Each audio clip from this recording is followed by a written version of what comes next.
It is early September in the Toronto real estate market, and here's what we know so far. Bank of Canada held rates. They did not increase by 0.25% like a lot of people believe that they would. Also, for the third month in a row, the average sale price in the city of Toronto went down. And we're entering now a fall market where inventory is slowly starting to build, and there's a lot of question marks about pricing for the rest of the year. My name is Tom Storey. I'm a real estate agent here in the city of Toronto. All I ask, if you watch this video and find anything valuable or learned anything new, is to hit that like button and you join our growing community by subscribing to the channel. You can also go into the first link in the description, book a call with me or one of my team members at a time that works for you. I actually haven't reviewed the numbers in depth yet. I've seen the headlines and I took screenshots and put together a presentation for you. I thought it'd be kind of fun to go through it together. Now, in previous videos, I had stated that I don't think we can come to a lot of conclusions based on the summer numbers because it's kind of a weird time, right? Typically, inventory does build, but it was building a bit faster in 2023 than what we had previously seen.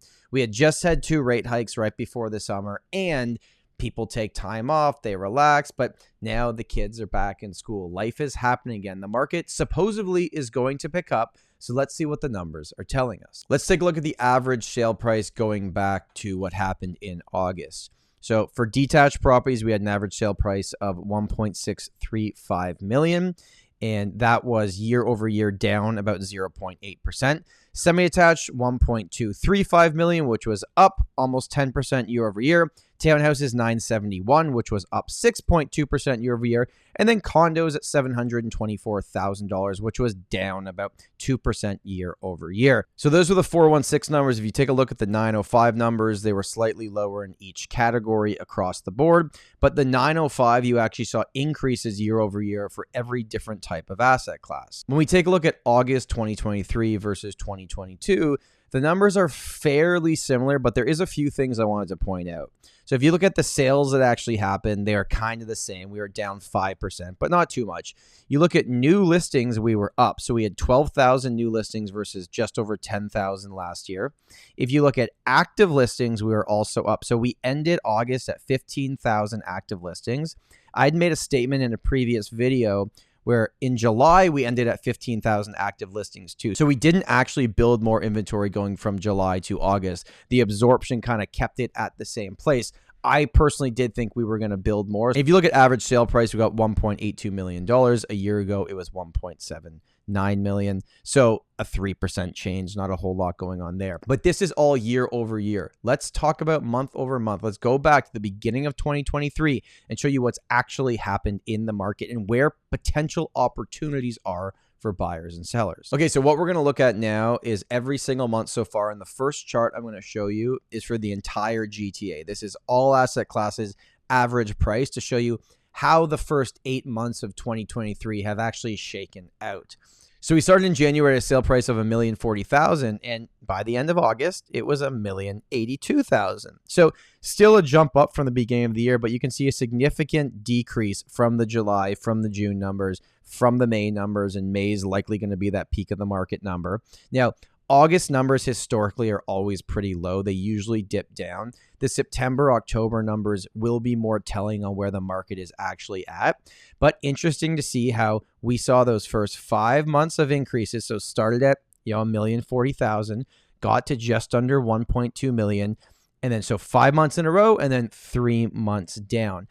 I have a gut feeling that it's not going to be 4 months in a row down. I do think September is going to be better than August, and I think October is going to be better than August as well. But let's see what happens here over the next few weeks, and time will tell. Now let's focus on each different asset class and just show you where we're at this year. And I think this is interesting for anyone looking to buy a property, or potentially you bought a property in one of these months, to show you what's going on. Now this is only 416 area code, okay?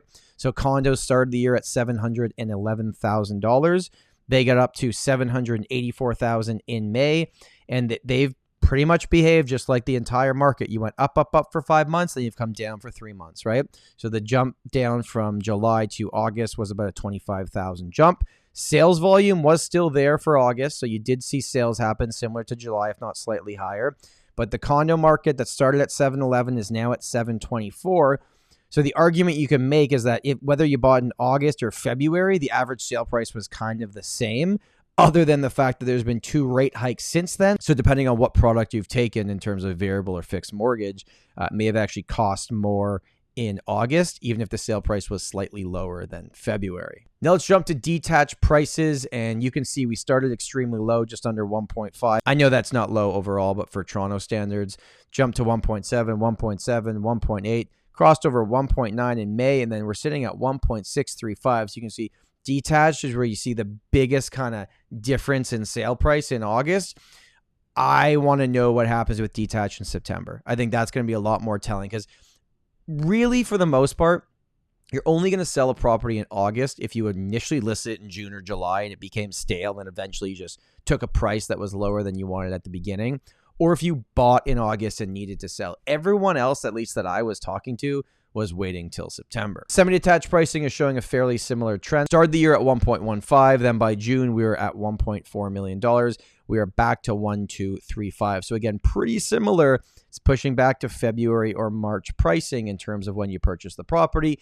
And to wrap this up, we got to look at townhouses. Started the year at 981, and right now we're at 971. So 5 months of growth, 3 months of decreases, but across the board, prices are almost back to where they were in February or March. I'm excited to make content for all you that watch this channel moving forward, because we've listed a ton of properties coming into the fall market. We got a lot of clients that are active, but I still fully recognize that there are a lot of question marks about the market right now. It's not the type of market to test it out and put your property on and see what you can get. This is a type of market where if you're selling, you got to be realistic about where it's at, and the fact that those May numbers that look pretty good considering everything that happened last year probably aren't going to return in 2023. And if you're a buyer, especially if you watch this video and you're like, okay, well, Tom said that prices dropped 3 months in a row. Let's just keep waiting to see where they're going to drop. And the great thing about the bottom of the market is that we can all tell you when it happened, but we can only tell you 3 months after it's happened. I appreciate you watching this video. If you found it valuable, make sure to like and subscribe. My name is Tom Storey. And remember, home is where your story begins.